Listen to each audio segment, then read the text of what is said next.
NMCH अधीक्षक के खिलाफ तेजस्वी के एक्शन के बाद सरकार और डॉक्टर आमने सामने आ गए। मामले को लेकर आईएमए ने सरकार को चेतावनी दी कि अगर एनएमसीएच अधीक्षक का निलंबन वापस नहीं होता तो राज्य भर के डॉक्टर हड़ताल पर चले जाएंगे। डिप्टी सीएम और स्वास्थ्य मंत्री तेजस्वी यादव ने साफ कर दिया कि सरकार अपने फैसले को वापस नहीं लेने जा रही।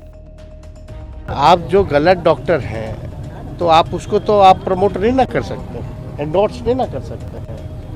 आप बताओ, जिस डॉक्टर को, जिस सुपरिटेंडेंट को, मेडिकल सुपरिटेंडेंट को ये नहीं पता अस्पताल में, इतना बड़ा अस्पताल है एनएमसीएच, वहाँ डेंगू वार्ड कहाँ है, आप उसका पक्ष रख रहे हैं। तो जहाँ जाना है, जिस स्तर पे लोगों को जाना है जाए, लेकिन हम जनता के लिए हैं, जनता ने हमें चुना है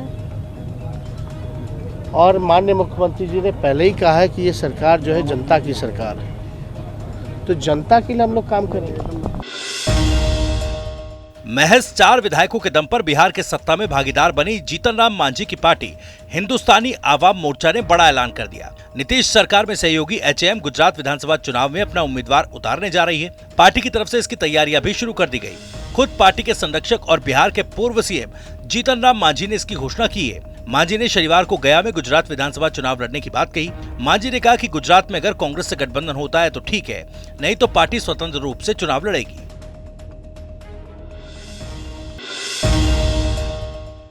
बिहार के सियासी गलियारों में इन दिनों किसी न किसी नेता के बयानों पर हलचल बनी रहती है। भतीजे ने चाचा को लेकर भविष्यवाणी कर दी कि 2024 में चाचा ही केंद्र को संभालेंगे। जी हां, तेज प्रताप यादव ने दावा कर दिया कि 2024 में नीतीश कुमार ही केंद्र में अपना झंडा लहराएंगे। पर्यावरण से रिलेटेड जो सवाल है क्योंकि जो जिम्मेवारी हमको मिला, भाजपा क्या कर रही है, नहीं कर रही है, भाजपा अपने घर में कर रही है, पब्लिक के बीच में तो कुछ दिख नहीं रहा। पब्लिक ने जो भाजपा सरकार उसको नकार दिया बिहार से। हम तो भविष्यवाणी भी कर देते हैं। पिछला बार भविष्यवाणी लिए थे चाचा जी का, चाचा जी आज हमारे साथ। अब फिर हम आपके सामने और चैनल के लोग हैं, जो भी हम भविष्यवाणी कर रहे हैं, केंद्र में महागठबंधन का झंडा लगेगा।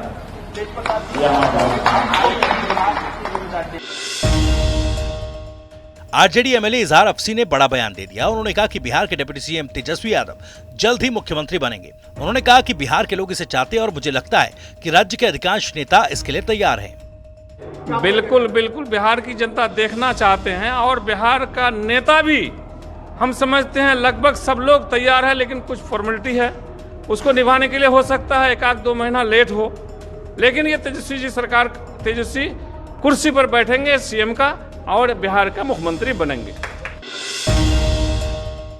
तेज प्रताप यादव ने आरजेडी कार्यालय में मुलायम सिंह यादव की तस्वीर लगाई। तेज प्रताप यादव ने अपने ट्विटर हैंडल से वीडियो शेयर किया जिसमें वो खुद आरजेडी कार्यालय की दीवार पर मुलायम सिंह यादव की तस्वीर लगाते हुए दिखे।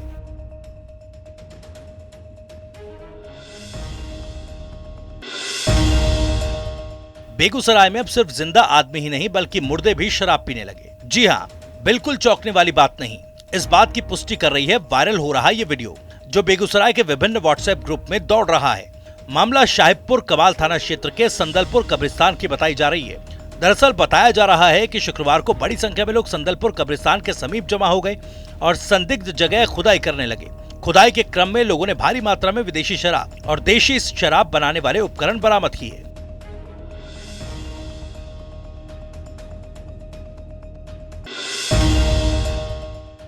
बिहार के रोहतास में 2 युवकों का इनोवेशन जमकर सुर्खियां बटोर रहा है। दोनों ने मिलकर एक हेलीकॉप्टर कार बनाई है। ये सड़क पर चलने वाला हेलीकॉप्टर है। ये हूबहू हेलीकॉप्टर जैसा नहीं दिखता, बल्कि इसके पंख भी हेलीकॉप्टर जैसे हैं।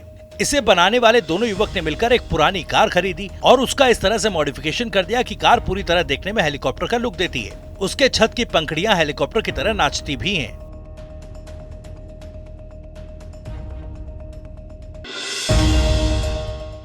देश का नंबर 1 न्यूज नेटवर्क TV9 और association of Indian Americans in north America Gujarati उद्यम और गौरव का जश्न मनाने के लिए इस कार्यक्रम की मेजबानी कर रहे हैं।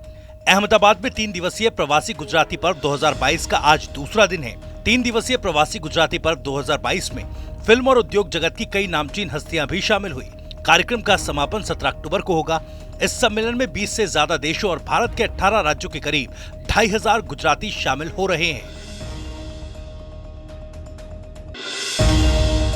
3 दिवसीय प्रवासी गुजराती पर्व 2022 कार्यक्रम के दूसरे दिन बतौर अतिथि कई दिग्गजों ने शिरकत की, जिसमें बीजेपी प्रदेश अध्यक्ष CR पाटिल शामिल हैं। उन्होंने कहा कि बीजेपी सरकार आने के बाद प्रधानमंत्री नरेंद्र मोदी एक वैश्विक नेता के रूप में उभरे हैं। वहीं फिल्म और उद्योग जगत की कई नामचीन हस्तियों ने कार्यक्रम की शोभा बढ़ाई, जिसमें अरुणा ईरानी, मॉडल और अभिनेत्री तरीना पटेल का नाम शामिल है।